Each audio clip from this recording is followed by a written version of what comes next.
All right, there's an epidemic sweeping the country. It's definitely happening where you live. It might be happening to you, and no one is talking about it. And that's exactly the problem. It's not opioids, it's not alcohol abuse, it's not addiction to social media, though all those things happen in the wake of this. I'm talking about loneliness. About half of all U.S. adults feel it, acutely, so much so. The Surgeon General issued an alert late last year warning of an epidemic of loneliness in America. Take a look at this.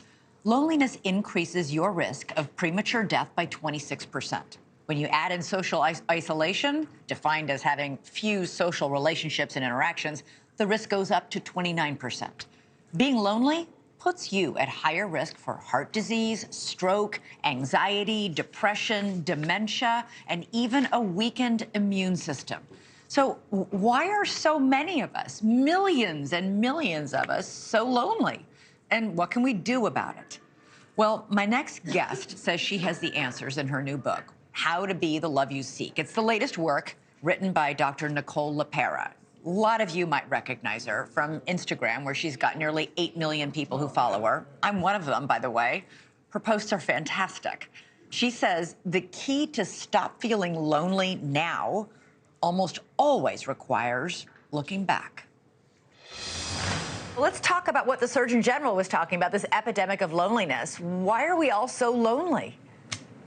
I think two reasons. I think kind of structurally, the way our modern life is for many of us, we're living separate from communities and groups as we were really evolved to live. So I think external circumstances plays a big role, though I think equally so, very few of us, even as adults, have had the experience of having connected feeling relationships from childhood. And because we will continue to repeat those patterns, many of us, myself included, will find ourselves in a relationship while feeling lonely at the same time. Yeah, you point out these patterns of behavior are sort of default reactions, and how they're almost all formed by our own childhoods and by sometimes real trauma that happened.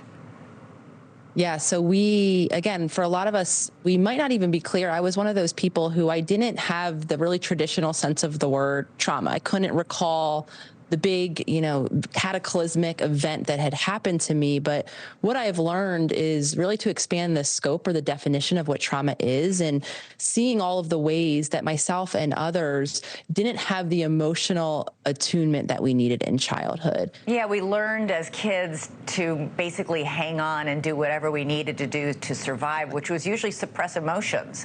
And, I'm reminded of that quote from Sigmund Freud, unexpressed emotions will never die. They're buried alive and will come forth later in uglier ways. Like what served us, helped us survive as kids, actually hurts us when we continue doing it as adults.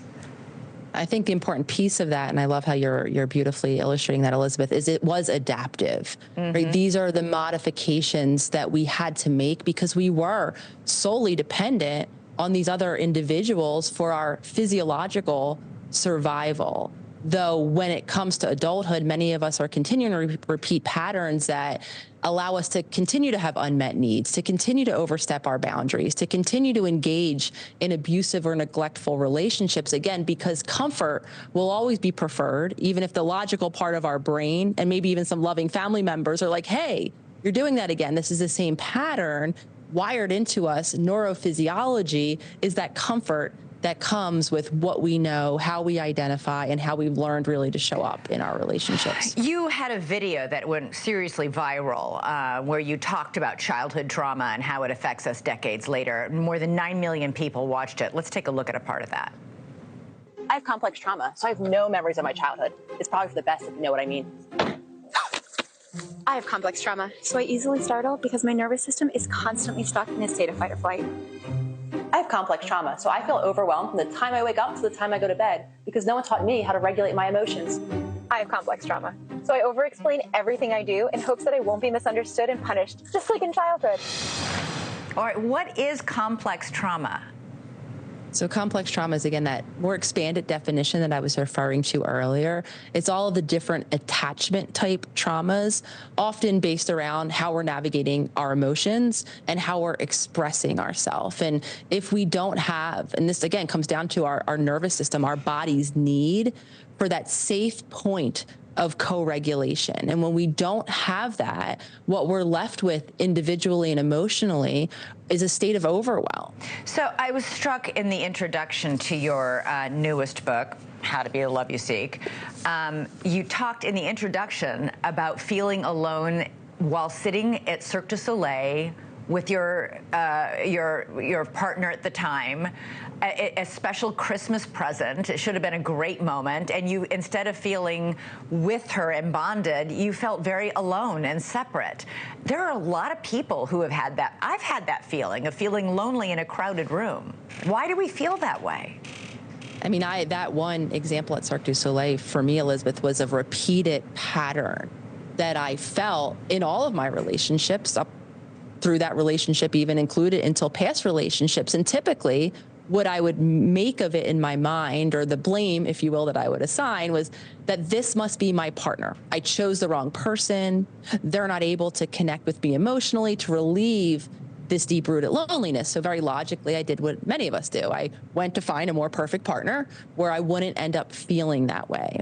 And it took really me looking in the mirror and trying to understand what role I was playing in that emotional distance, because it continued to happen no matter who it was that I was picking. And again, I think this comes back to the shared experience that a lot of us have, which is deep-rooted loneliness. Whether or not we had the physical presence of caregivers, many of us didn't have that, and we were left physically on our own, maybe with our siblings, to care for ourselves. Many more of us, myself included, had the physical presence. My mom was home more or less in care of the family, though emotionally she was a million miles away. This isn't all about saying it's my mom and dad's fault. It's just about acknowledging, hey, maybe we never talked about our emotions at the dinner table or ever at all, and I never learned to connect with that. Or maybe there actually was trauma in somebody's childhood, and how did that affect you, and how is that continuing to affect you? Because this is a real issue. When the Surgeon General is issuing an alert saying we have an epidemic of loneliness in this country, there is clearly something going on, and you're tapping into it. Nicole LaPera, it's so great to have you on the show. Well, thank you. I appreciate it. Thanks so much for watching. Go to joinnn.com to find NewsNation on your television provider. And don't forget to click the red subscribe button below to get more of NewsNation's fact-driven, unbiased coverage.